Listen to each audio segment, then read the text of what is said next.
What is up, everybody? Welcome to the Recovered on Purpose show, Guest Saturday. Super excited about this conversation we're having today. We have a great guest, Lance Woods, here, and we are going to be talking about, the difference of finding an identity in achievement and what you're accomplishing in life versus finding the identity of who you truly are. Love you guys so much. Enjoy the show and keep living Recovered on Purpose. The black represents the darkness from which we came. The white represents the light in which we now live.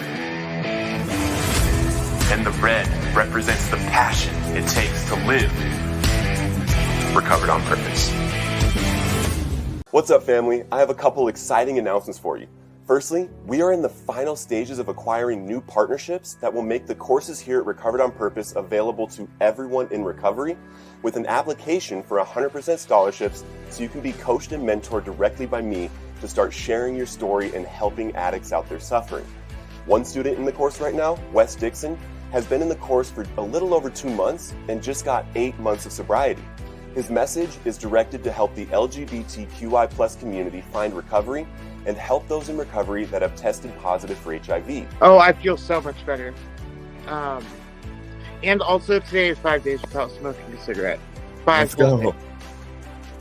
Another student who has been in the courses nearly a year now, Kimberly Clark, is one of our certified coaches, and she is already giving her first professional paid keynote at a conference where she will be teaching lawyers, judges, teachers, and other community leaders how to effectively help at-risk youth after traumatic events. That's good. Okay. That's excellent. That's like 212 degrees right there, some boiling water. That was really good, like really, really good. That was awesome. Make sure you have received the free relapse prevention worksheet at recoveredonpurpose.com so you will be among the first to get announcements for the programs and scholarships. We'll be working with 250 addicts and alcoholics in their first year of recovery for a research study on the effectiveness of these programs on relapse prevention. And obviously, if you have made it past a year already, we want you in the course as well, sharing your experience, strength, and hope with the world. Also, we are currently building a one-of-a-kind, comprehensive 50-state resource guide for addicts and alcoholics suffering who do not have private insurance or $30K plus laying around for treatment. To learn more about this project and how you can get involved to help this community, send a message to me on this page. All right, guys, please share this episode out to your communities and groups in recovery so more can hear the message of hope and we can reach more addicts in need together. I love you all so much. Enjoy the show and keep living Recovered on Purpose. All right. Amen. Amen. Welcome, everybody. Good to see you all. Happy Saturday. So over the last 7 years, Lance has had a meteoric rise from a school guidance counselor to vice president of operations with one of America's most prominent behavioral health and addiction treatment service providers. During that time, he became consumed by achievement, defining his value through what he accomplished at work, each day moving farther and farther away from his authentic self. After hitting rock bottom in his work and home life balance, Lance walked away from his career seeking purpose and meaning. Lance is now a licensed clinical addiction specialist associate and trauma-informed certified coach, helping people work through the cycle of addiction. Specializing in how trauma affects addiction, Lance utilizes compassionate inquiry, positive psychology, and motivational interviewing to help people overcome substance and process addictions. Lance is an avid runner, yoga practitioner, and holistic health advocate that focuses on healing the mind, body, and spirit. Without further ado, bringing in my brother Lance. What's up, Lance? Happy Saturday. Happy Saturday. How are you doing?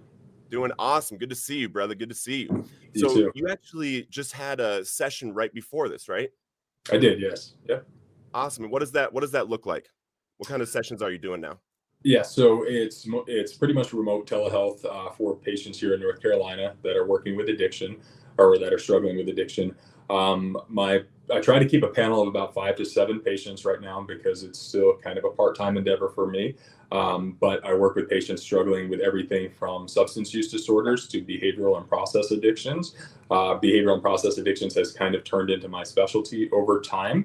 And about 3/4 of my caseload are people with behavioral or process addictions. So.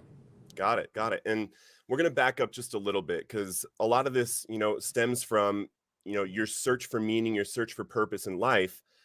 Tell us a little bit about your journey of that, meteoric rise from a school guidance counselor?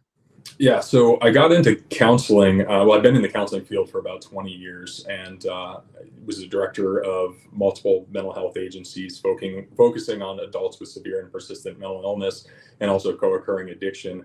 I kind of had this thought of, hey, I want to give guidance counseling a try, and I went over and was working in a school. My concept there at that time was I was working with so many adults that were struggling, was that if I can make early interventions, I would be able to help on the back end to keep that from happening in the future. Adults dealing with addiction or dealing with personal issues, so on and so forth. And so, really enjoyed my time working in a school situation.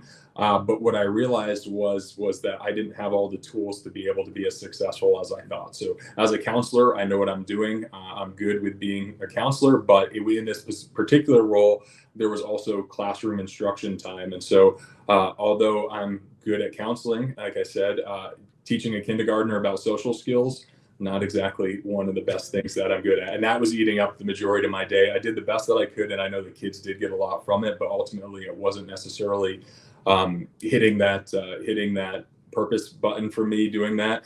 And so I had the ability to transition into full-time addiction care. And so I was the director of a medication-assisted treatment facility that did methadone and Suboxone for folks struggling with opiate use disorder. And that's kind of where I fell in love with working with that population. Over the years, I was kind of just always the guy that would raise his hand to do more. So when it was all of a sudden we needed another director in this part of the state, it was, okay, I can do that. I'm willing to help. I'm willing to hop in.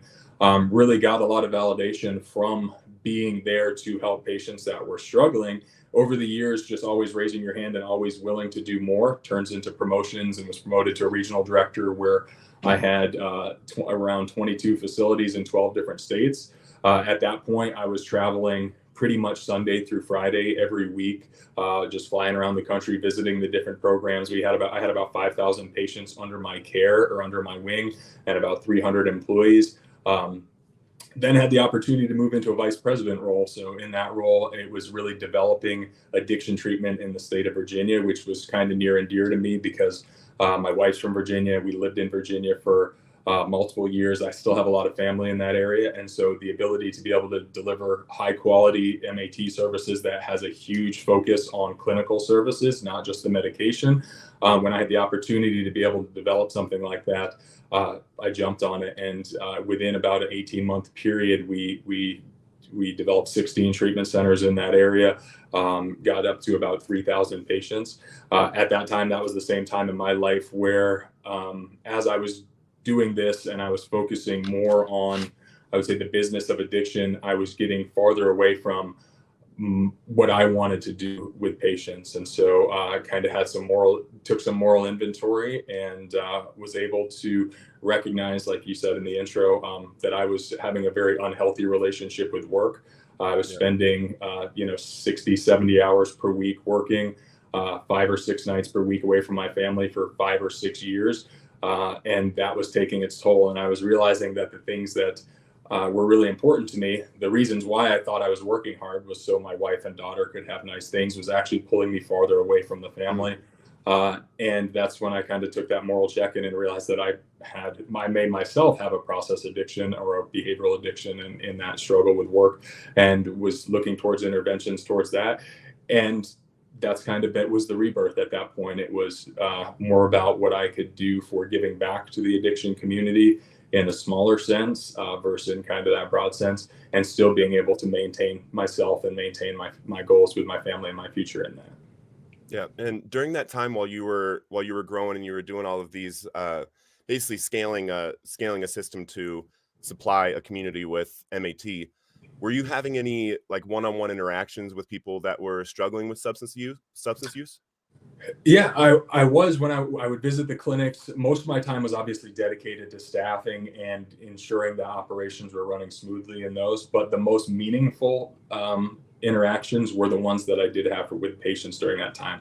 I remember I got there, I was visiting one of our facilities in Central Virginia, and I was the first person there because long work days, as we say. So there was a gentleman waiting outside the building when I had got there. We weren't open yet. And so I opened the door to let him in because who wants to wait in the cold?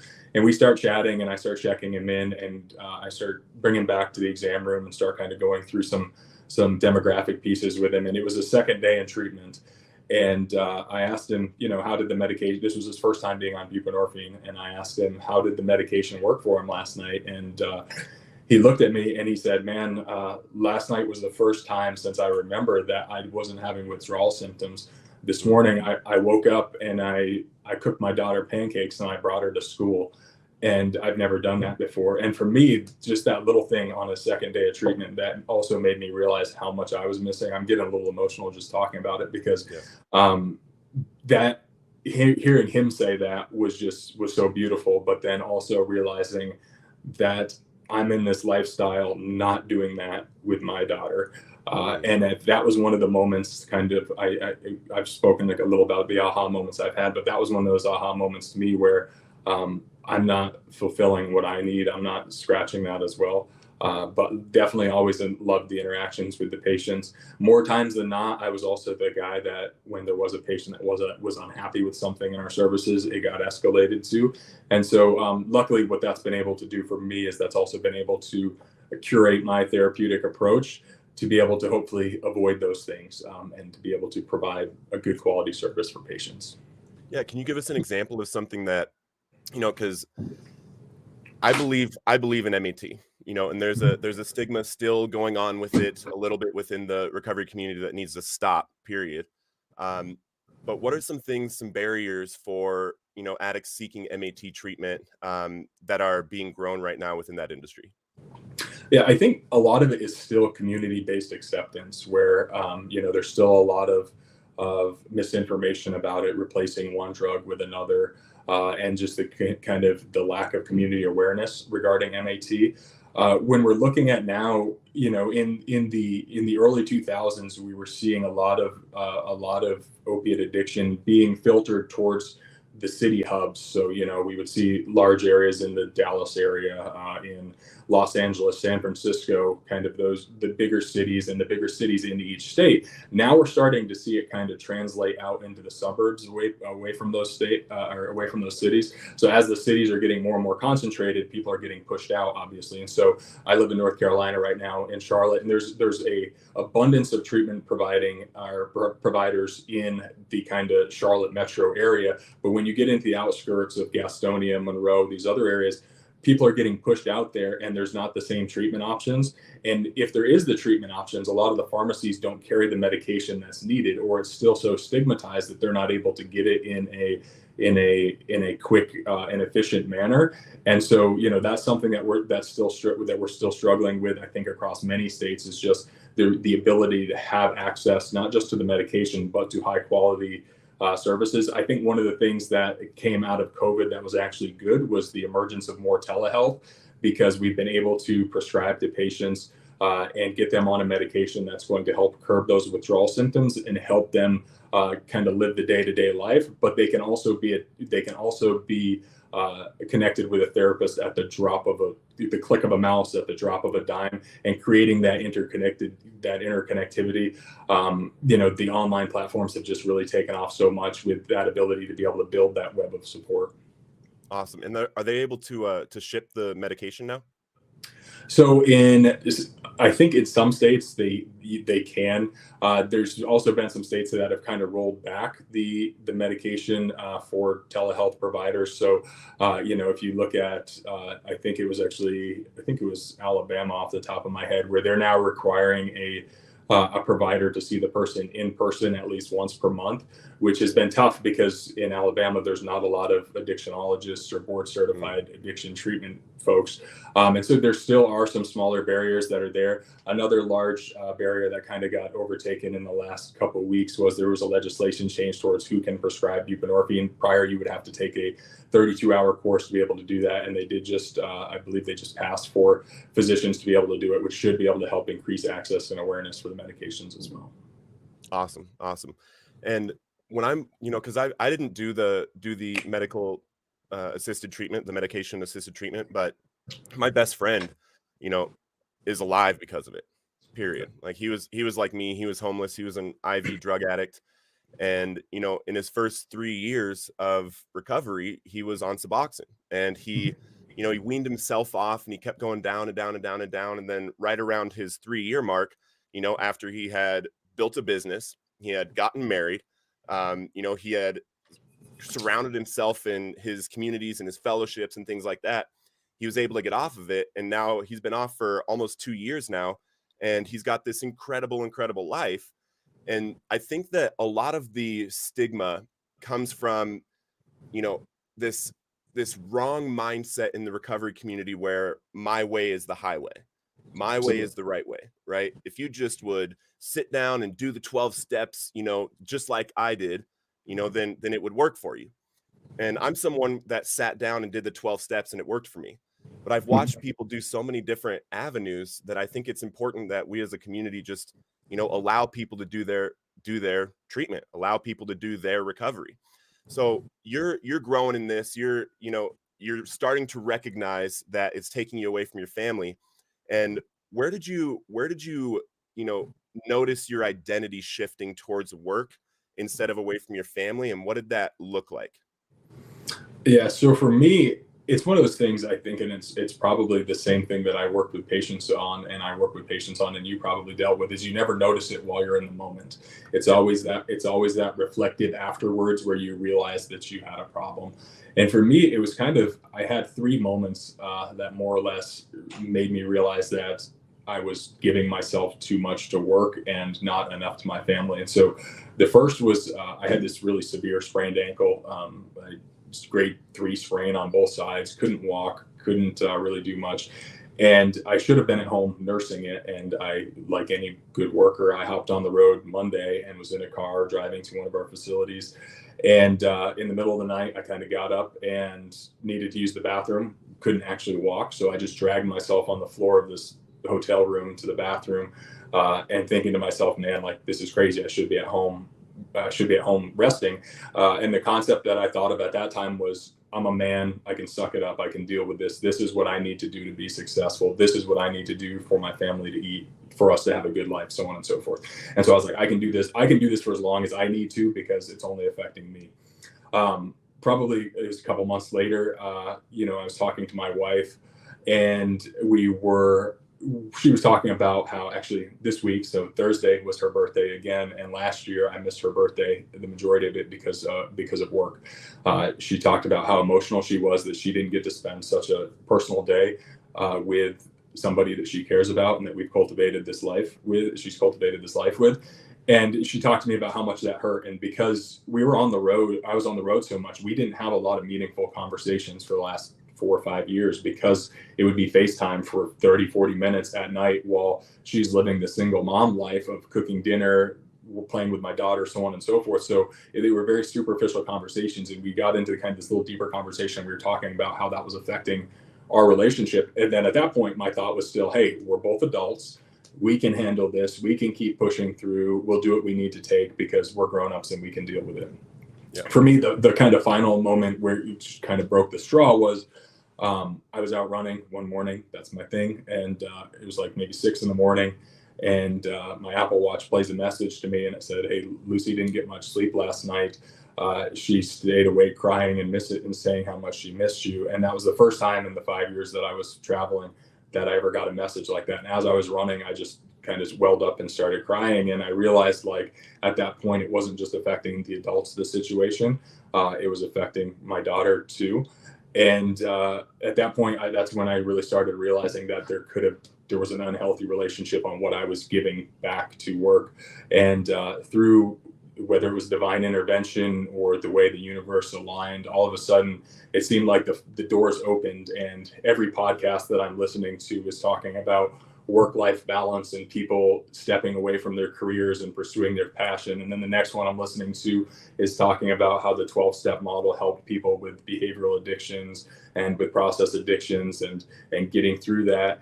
And literally every time I put a set of headphones in or I did something, it was just another way around. And so for the first time in 40 years, I decided to drag myself to a counseling appointment. I had never been to a counseling appointment myself. I always figured, hey, I'm a counselor. I'm well knowledgeable in these things. I can solve my own problems. And I realized that no, that's 100% not the case. Like, you can't fix the same brain that broke you can't fix you. You need help in this journey. And so I started going to a counselor, and I started exploring that a little more. And I started exploring my relationship with work and how it probably stemmed from developmental trauma that I had and that I kind of escaped. I had been around addiction my whole life, seeing family members with it, best friends with it, growing up in it. And I always prided myself that I was that guy that never touched a substance. Like, I stayed away from it. I knew the bad ramifications, but never realized that the substance is only just a small piece. That substance is what we're using to blanket what's going on in here. And I realized that even though I stayed away from everything, I was still broken here. And I just turned myself towards something else where I got that validation, which was the constant work. And over that last period of time, it's been a lot of focus on that recovery. I did join a 12-step group for Workaholics Anonymous, and that's been great for me, working steps. And then now incorporating those pieces plus my clinical background back into giving back to the population. So. Amen. I love that. And I want to take a dive into something. Have you done a personality test, like one of the big personality tests on strengths and things? I've done Myers-Briggs. I've done all sorts of different stuff along the way. Yeah. Have you found that one of your strengths is achiever? Yeah. And I think, when I look back, to psychoanalyze myself a little bit here, is that, I grew up in a single family home. I grew up with a mom that constantly worked so we could have. And so I saw her defining her value through what she was able to give to us. And I think at a very young age, I picked up on that same trait of being an overachiever. And I didn't see it at the time, but as I look back through school and, the multiple the grades that I got, the multiple extracurricular activities that they had, the relationship that I had with sports in high school, and having a very obsessive nature towards my success in sports and what I needed to give. And then that continuing through college and through high school and just continually manifesting. It's been a pattern of 35, 40 years of me constantly trying to overachieve. And now part of it is realizing that you don't always have to be the best. Sometimes you just have to show up and go through the work. So. And the reason I ask is I recently did a new one. I've done quite a few different personality tests, and I'm searching for one for our program so that, whenever somebody comes into the courses and stuff, they'll be able to do a personality test to figure out what their strengths are, and we can start focusing on their strengths as they personally develop. And my number one is achiever also. And, on our last conversation, I really started to recognize, how much I'm willing to let go of in order to fulfill on the mission of Recovered on Purpose. Right. And one of the things that it said to do in this test with this strength, because it is a strength, it's a strength to have that achiever mentality, but something that is a weakness with it is when we put our identity in it and we make it so that, it's our number one focus is to achieve, and we're willing to let anything go in order to achieve. Right. Yeah. But in order to utilize it, a good thing to do is have achievement goals within the other realm. Like, I want to be the best father and the best husband. Plus, 100%. I want to be the best dang counselor out there, Yeah. And that's what I'm starting to focus on that right now. Like, because usually I do a list of 6 every day, like a list of 6 at night, so that the next day I know what I'm going to do. And what I learned from this test is that instead of only including work things as my priorities to get done the next day, I have to include at least 2 things that have to do with Enzo, who's my son, he's my puppy, and then something related to my own health, right? My own health, spiritual health, physical health, that kind of stuff. And I'm already finding that it's helping me out a lot. So as you're moving into, understanding that you want to let go of that career in order to go back to family values and all that. How do you make that shift, and how does the 12-step program start to help you with understanding more?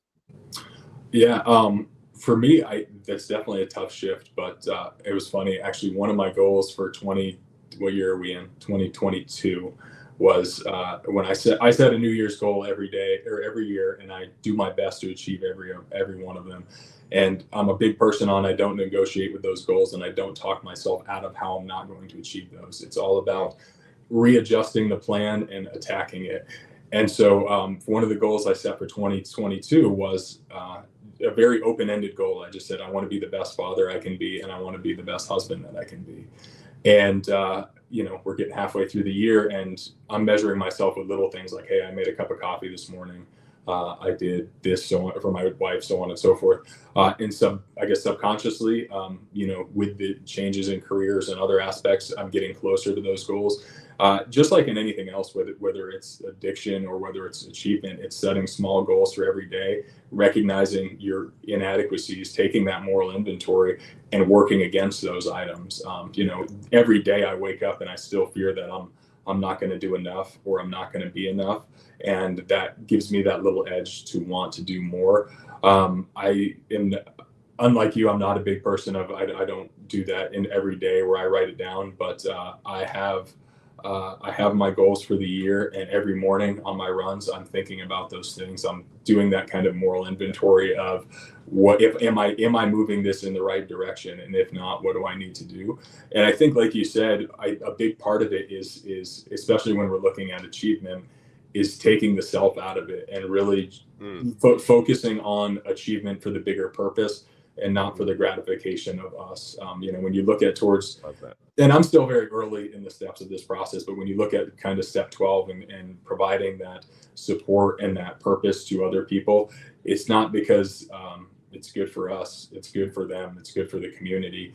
And so when I realized that, being a good father it is good for me, but it's also the best thing for my daughter, or being good husband is the best thing for my wife, that kind of intrinsically becomes the motivator. It's not about patting myself on the back and saying I did a good job at the end of the day, which does feel good, but it's about having them know that I put my best foot forward, and that I'm trying to improve things in every aspect. So. Amen. And I bet, just from hearing you say that, in your top 5 strengths is going to be connectedness also, which it's in my top 5 also, which basically you believe that, everything you do has cause and effect in someone else's life, right? So that's coupling those together is actually going to be super, super powerful. Super powerful. Yeah. And I think that was a message that I think that came to me also later in life, was the connectivity of who we are as a people, as a species, as a planet. I had been historically a very agnostic, almost atheist leaning person for many, many years, until I really had this spiritual awakening, which I remember so vividly, and realizing that level of interconnectivity and how we all mesh together, and that we're put in each other's path for a certain reason. I mean, I think, you and I connected for a certain reason. We're both here for a certain reason. Hopefully it'll be a good influence for people that might be listening. But once you understand that bigger picture, and you understand that you're just that little piece, but you still have to do your part to keep the ball rolling, I think it's a big change in people's lives. 100%. And there's a comment that I want to bring up. Kimberly says, I'm trying to find a job. When these people that interview me and find out the medicine I'm on, they treat me like a nobody. I've tried over and over to get my GED to no avail. Do you know anyone that would hire me? If so, can you let me know, please, by text? And so one thing on that, Kimberly, so obviously I've been on the hiring side for quite a bit in building a lot of these programs. So if it is a place that requires a urine drug screen, you do not need to disclose to the employer that you're on medication-assisted treatment. When you go for the urine drug screen, you just need to disclose to the provider that's doing the test that you're on medication-assisted treatment. When you do that, they will then contact that physician or your provider to ensure that it is prescribed, and the employer will only get the results that you tested basically negative for any illicit substance. At the point that it's prescribed, it's not an illicit substance anymore. And so the provider will never know that you were actually on that, or should never know. They also do not have the right to ask you whether or not you're on MAT. That's protected under the Americans with Disabilities Act and HIPAA and 42 CFR Part 2. So don't feel that you need to disclose that at any point in the interview process or to the employer. All you need to do is disclose that to the people that are getting the urine drug screen. That's good. That's good. And it's, I guess, second part of that, depending what area you're in, there's a lot of funding coming down for peer recovery specialists and peer recovery support in different states. Generally takes about a little bit of a certification as well that you can normally do within 4 or 6 months, depending on the state. And that's something where your background is actually going to help you quite a bit, because when we're looking at recovery, a lot of people want to talk to people who have been in the same shoes as them. And that might be a great way to go. And then also might help you with kind of giving some purpose as well, of giving back to the communities that helps you get better. 100%. And I actually just read but I just read this study that was really, really interesting to me. For psychiatrists, psychologists, counselors, and this was a study done on female psychologists. They were much so if a psychologist or a mental health professional, a female, was in their childhood, they had trauma, abusive parents, an environment that was, hard to grow up in. Mm-hmm. They were like, much more likely to be in that space, in the mental health space. Yeah. But what they also found is that those that were doing that kind of work actually had a huge amount less of their own mental illness than the population of people that aren't in mental health. So let me explain a little better. So the point is that people that were in the mental health profession, they should have all of this mental health illness stuff because of the way that they grew up. But because they're in this profession, they actually have less mental health issues than the general population of people working in other places. Why do you think that is? How can that show up?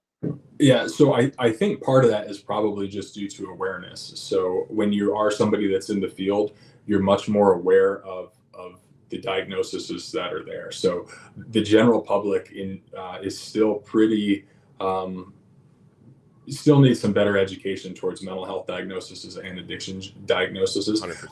Anyone who's been through school for counseling or has had parents that went through school from counseling, as you're learning about the different disorders, you're automatically checking in with yourself and saying, oh, I might have this one, I might not have this one, so on and so forth. And so I think what's created over time is that people in this field generally might have a better level of self-awareness because of the education and psychoeducation that they're getting about addiction, about the different illnesses, so on and so forth, than perhaps the general population. They're more likely to take that moral inventory. I would say, I don't know if this is an actual study, but I would probably say that people who got into physical education and are a PE teacher probably have a less likelihood of having obesity or obesity related diseases as well. So to me, I think it's probably based on that fact of the education aspect. Just an assumption there, but that's where my brain would initially go. Yeah, and that's super scientific, and that I didn't even think of it like that, which is awesome, and I think that that's true. So also, I think the place that my mind goes is that if you're working with people, helping them with something you possibly have, it alleviates you of that thing also. Same concept as the principles of the 12 steps. When you get to a point where you are taking someone else through the 12 steps, dude, that is the biggest relief you can possibly get from whatever addiction or behavioral health, that you're dealing with. When you are helping someone else with that thing, you're thinking about them and helping them. So your stuff is kind of, going away. And that's what, I believe 100% in everybody that has, recovered from something in life. This is for addicts, alcoholics, workaholics, gamblers. And this is also for someone that has been through a divorce that was super, super hard, but they got through it, right? They emotionally, spiritually, and mentally got through it. That person has a unique set of wisdom and skills and habits to talk to someone that's going through a divorce right now. And 100%. I believe that it's your purpose to help people get through things that you have been through. Am I right? Yeah, no, I think that's a great way of putting it. In the education field, there's the old saying that once you teach something, you've mastered it, and so it's kind of that same concept. Versus the ultimate way of expressing that you've learned something and that you understand it is when you can teach it to someone else and you can help them understand it. When you're at a point where you can get other people to understand your message or understand the approach, you're probably doing a pretty good job on yourself as well. Amen. Amen. And now, with your new practice, tell us how it's going. Tell us what you're enjoying about it, how it's doing internally for you to be doing this counselor position now in this motivational interviewing and everything. How does that, fulfill you compared to what you were doing before? Yeah, I think the biggest thing for me is it's made me feel very optimistic in the fact that a lot of my clientele is kind of on the cusp of either millennial to Gen Z or is Gen Z. So it's kind of this younger generation. When you look at kind of the generational approaches to addiction, the baby boomer generation, which was our parents, wasn't talked about, wasn't heard. It just happened, right? And then that Gen X, Gen Y, and early millennial, Gen X, Gen Y was like, okay, we're going to stick them in rehab and we're going to forget about them and we're not going to tell anybody about it. You get into our age, kind of later millennial to that tail end of Gen Y. And that's where we're kind of like the overdose generation. You know what I mean? We would get to the point where we would go too far and we'd have to hit that rock bottom before we got intervention. What I'm really optimistic about and what I'm seeing with kind of this younger generation, the tail end of the millennials and the Gen Zs, is that they're reaching, and I think this is also due to the increased social awareness and the destigmatization of both addiction and mental health. But we're seeing them reaching out at a much earlier level, like before they hit rock bottom. And that's just been so, it's been so rewarding to see people wanting to take that step and have intervention prior to going overboard. Like they're, I'm meeting with clients and they're saying, I recognize I have this problem and I need to correct this before it gets there, before it ruins my family, before it takes me here. And I think that just, to me, that's also a validation of the hard work that, our generation has put in, you've put in, I've put in to decrease that stigmatization and create awareness around it. And that's just been a beautiful thing to see. And for me, that's the ultimate goal. Unfortunately, we are seeing addiction starting to affect people at younger and younger ages. But one thing I know, this younger generation gets a lot of flack for being on devices and other things. But the one thing that I think we can say is they're very socially aware. They're very comfortable with who they are. A lot of the problems that our generation ran from, they're like right there accepting it. They're talking about it. They're making it forefront and they're educating us about a lot of it, which is absolutely beautiful. I guess to get back to the question, what I'm getting from it is, I think every day, in the therapy world, you have to worry about not relating yourself too much to the clients and not living through the clients. And like you said, my version of recovery isn't the same for everybody. But for me, a lot of times it is just being that person that's the positive force in their life. Kind of going back to a lot of people are looking for that warm affirmation and that validation, and they haven't got it a lot of their life. And so just being able to come into a counseling session and get the pat on the back and that validation that, oh, you went from using 20 bags of heroin a week to 6, like that's a great job.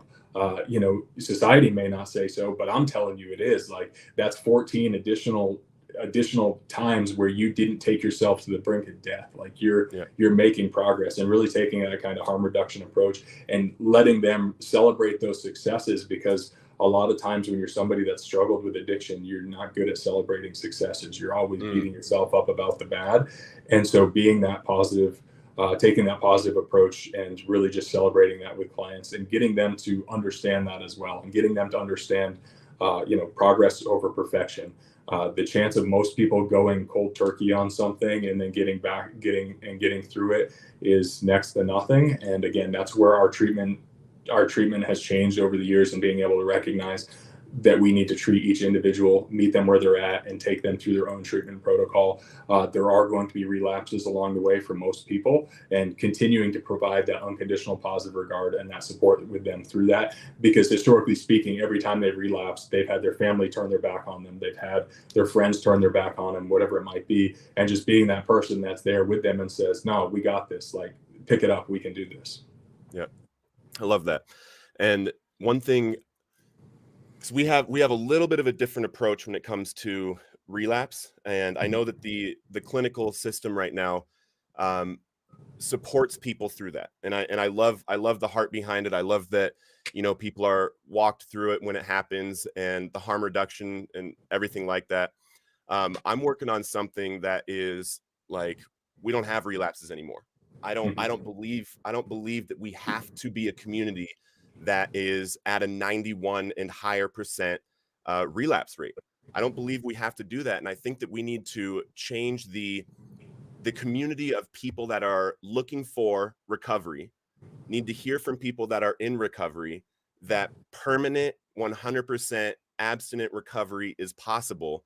And not only that, but a beautiful, incredible life is likely, and the dreams that you want are possible in your life in recovery. And I believe that it's, you know, I love watching other people do it. Like, I've been able to watch people, you know, that from when they were addicted to going through, you know, the work to find recovery, to publishing a book, to starting to do podcasts, to starting to get messages helping people. And I believe that we have work to do. Obviously, we still have a lot of work to do. And I think that there's a way that both of these messages, right? Both of the clinical relapse prevention, plus the new things that are coming out for relapse prevention, and MAT, 12 steps, church, treatment, detox, all of these things have to come together in a way where we can have one ultimate message, right? One ultimate message, and we work together to help the addicts out there that are suffering. And I want to bring up two things and see what you think about them. So you were talking a little bit earlier about we need to work on the diagnosis of mental health, right? The diagnoses of people that are coming in. And I was just reading this book about a guy that was basically the founder of PTSD, because back after the Vietnam War, when the soldiers were like having all of these horrible dreams and they were waking up at night and, you know, just doing horrible things, they were being diagnosed with schizophrenia. Right. And they were being shot up with, you know, really, really hard psychoactive drugs. And what do you think the new age right now is for correcting the diagnosis for what's going on in mental health today? Yeah, that's a tough question, but I think we're getting there. So I'm not going to assume the book that you read, but it sounds similar to the beginning chapters of How the Body Keeps the Score. If people haven't read that, you absolutely should. It lays a great foundation for what trauma is. And then as you get into it, you'll learn more about trauma. And actually, that's the perfect answer to this question. So as you get into the later aspects of that book, they talk quite a bit about how trauma affects heart rate variability. So that's the number of, or the milliseconds of beats in between your heart moving. And people that generally have a traumatic past have a much lower HRV. So their heart beats a little bit faster in between beats. What we're then seeing is, yes, there's a relationship towards HRV and trauma. What we're also seeing, as you look at Gabor Mate and some of the stuff that he's doing, he's finding the relationships between not just trauma and mental health, but between trauma and physical health.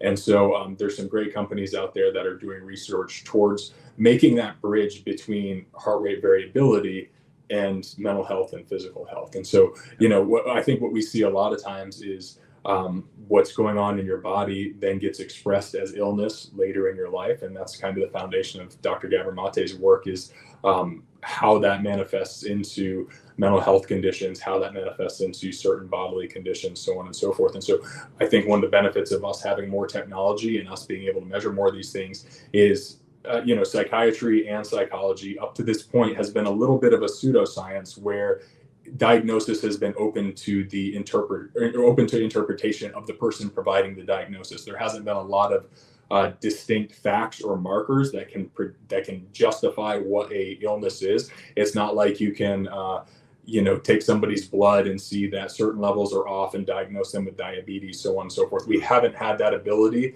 in psychology and in psychiatry with mental health diagnoses. But I think we're going to get to that point as we're looking to be able to look at different markers and how your body expresses different things, and how trauma changes the way that your body expresses different hormones, and you see different regulations. I think we're going to get to the point where we actually do get some evidence behind this, where we can say, okay, if this person's experiencing this, that, and the other, it could be this. And I think that'll be a huge breakthrough if we get to that point. But it's going to take a lot of research, and it's going to take a lot of being open, and it's going to take a lot of rewriting the books of what we know about mental health and what we know about addiction. There's been a lot of controversy about the most recent DSMs, like the 5 and the DSM-5-TR, where they haven't fully been accepted because of those facts, and there's still diagnoses in there that are pretty archaic. But being able to establish more of a medical relation to that and actual biomarkers that can measure those things. Yeah. And when we're talking about trauma, I was just on this podcast, the Create You podcast with Brandon Myers, and we were talking about, the suffering of humanity, basically the idea that, life has suffering in it. Yeah. And we were talking, and he had this idea that we're all kind of on this even playing field of suffering as a human species. And I couldn't agree with it. I couldn't agree with it because, although I've suffered a lot in my life, and I've been through some horrible things, I've spoken with hundreds of people that, started at a very young age, and they have a different playing field of work to do in order to get to the playing field where they can live that life that they're supposed to live. Do you think that we're all on an even playing field? And do you think that someone that has been through, the worst kinds of traumas, do you think they can get to a point of healing where they can get to that even playing field? Yeah, I agree with you. I don't think we're on a level playing field. As we see more and more research, we see concepts of transgenerational trauma, so trauma that can get passed from a parent down to their child.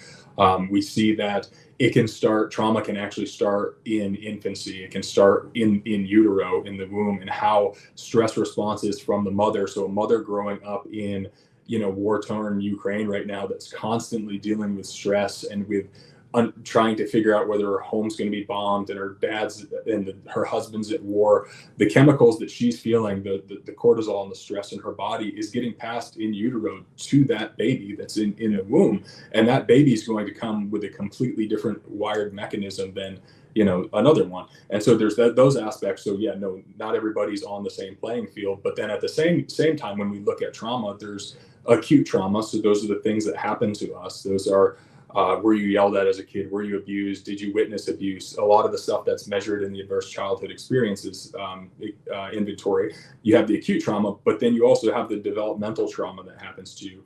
And those aren't necessarily the things that happened, but those are the things that didn't happen towards healthy development. So, when you look at the way that we're attuned with attachment with our mother, with siblings, with whatever it is, we're organisms that are meant for nurturing, and we're meant for connectivity with other people. If you go back to, our ancestral tribal times, a baby is, from the minute it's born, it's held to the mother's bosom. It's hearing the heartbeat that it's used to.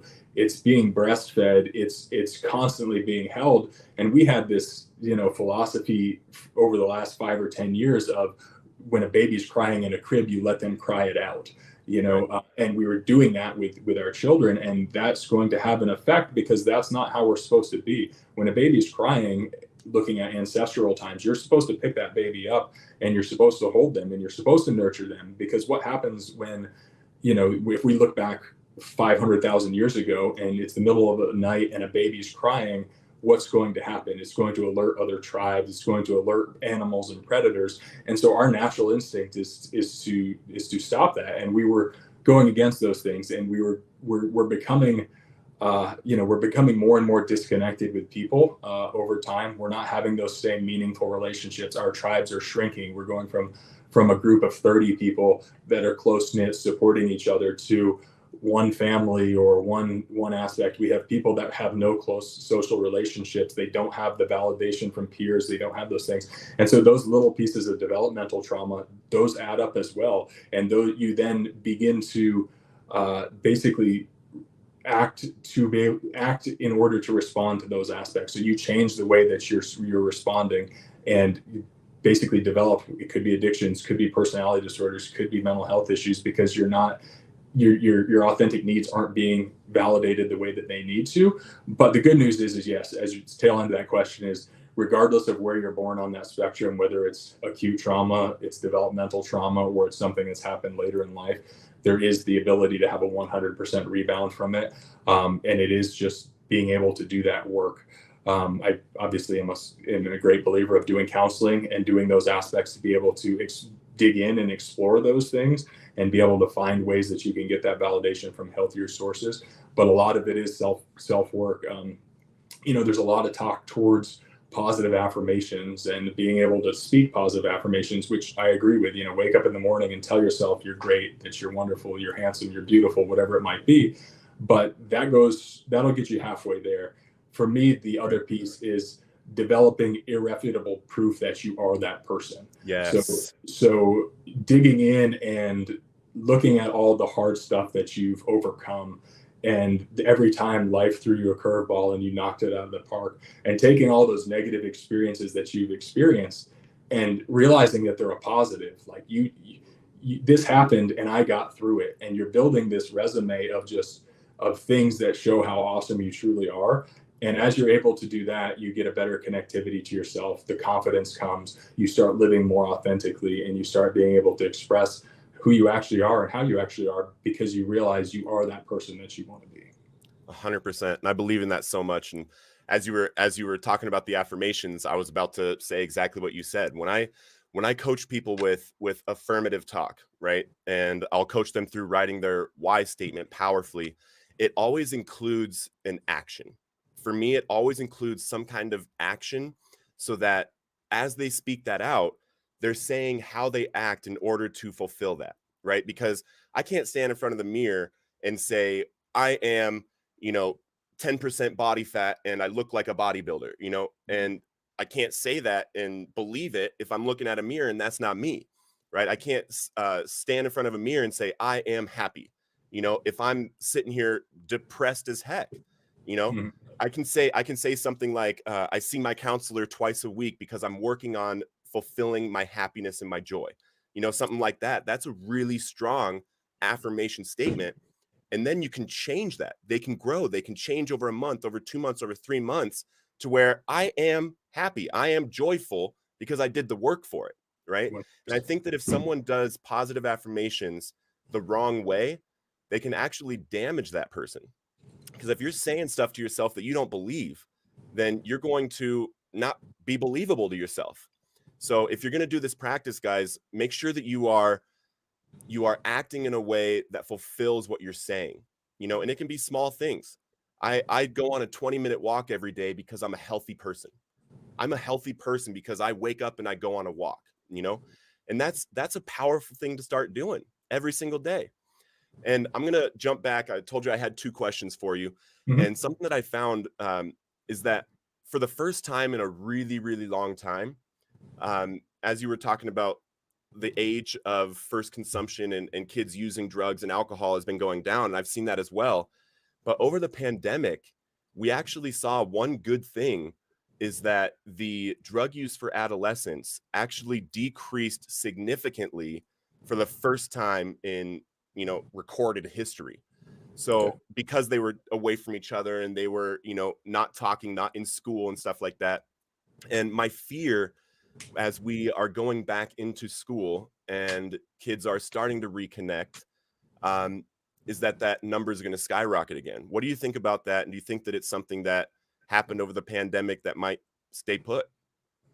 Yeah, I'm not just with I guess teens, but I'm fearful coming out of the pandemic. I think because when you look at mental health issues or you look at addiction, a lot of times the things that push people over the edge are things that we just saw in abundance over the last 3 years. So that's dealing with loss and grief, that's financial problems, and that's increased isolation. And so over the last 3 years of this pandemic, those are things that have been happening in abundance. We've been more isolated. We've had more loss. We've had financial problems. So I'm a little scared, I guess, for the future moving forward, in the fact that I think there's going to be a higher prevalence of use and mental health issues over the next couple of years. But I think also at the same time is we are having a generation that is more aware of these things and is reaching out for help more. Now, I think the big thing is we just need to make sure that we have enough demand on the professional side to be able to meet that. We also need to have enough demand on the financial side to be able to meet that. So that's providing more support for people, whether it's through different healthcare avenues, Medicaid reform, whatever it is. We need to be able to make our services more available to people and more affordable to people. And until we hit those things, we're probably not going to see a huge dent in it, but it does seem like we're trending in those directions where treatment is more available. There's more awareness. And so with this coming out of this pandemic, where I think there's probably going to be a spike, I feel like maybe we're not 100% there where we need to meet the need, but as a nation, we're preparing ourselves for being able to do that. Yeah, 100%. And one thing that I believe helps a lot, and something that we're working on here, is having peer-to-peer programs like the DARE program, except that work, right? People that have actually been through addiction and thank God made it out. I believe that there's a program coming, in the next probably 3 to 5 years. Maybe it's in the plan of someone's company, but we're going to be having an army of addicts in recovery going into schools and helping the ones in there that are struggling, right, understand what's actually starting to happen in their life. And with all of the stigma break now, that message is going to help that person reach out.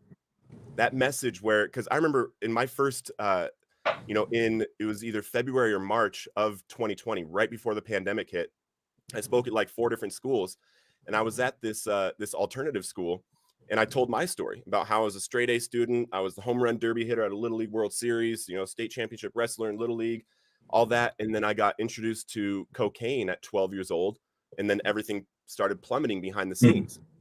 And after I spoke and all that, this 14-year-old girl came up to me, and she told me, I was a straight A student until last year, and I haven't really told anybody, but it's because I got addicted to Xanax, and I'm taking Xanax every day right now. Yeah. And then we were able to connect her with the guidance counselor that actually brought me in there. And she was open about it because she heard someone come in and share their story. And a peer-to-peer approach in schools, right? A peer-to-peer approach with adolescents will always be more powerful than an authority figure coming in and telling you what not to do. Is that right?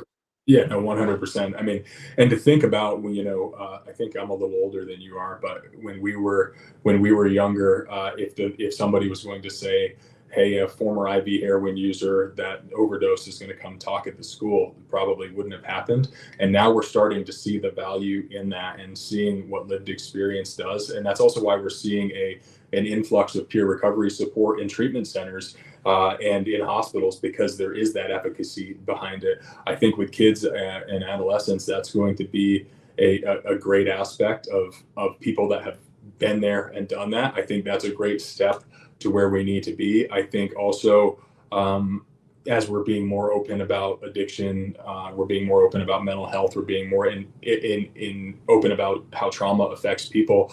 We're also going to have a generation of teachers that are more trauma informed, counselors that are more trauma informed, and they're going to be able to start identifying some of these warning signs at a younger and younger age, and hopefully be able to introduce the supports at a younger age. So when they see that kid that is in 4th, 5th grade that has the markers of somebody that could move down that way based on the childhood that they had, so on and so forth, that we can do some early intervention and do that. And I mean, ultimately the goal is not even having to wait until the child's born, but getting to the point where, as we're having mothers that are pregnant, being able to provide the correct amount of prenatal care for them, not just, hey, go check into a doctor to make sure their health is okay, but being able to educate them about how in utero mental health affects the babies and so on and so forth, and being able to provide the support to them where you have a mother that isn't worried about having to feed the kids and isn't worried to have to be able to do that, and being able to, as a nation, like, get ahead of it. I think we're still far, far away from that, but at least the conversations are happening,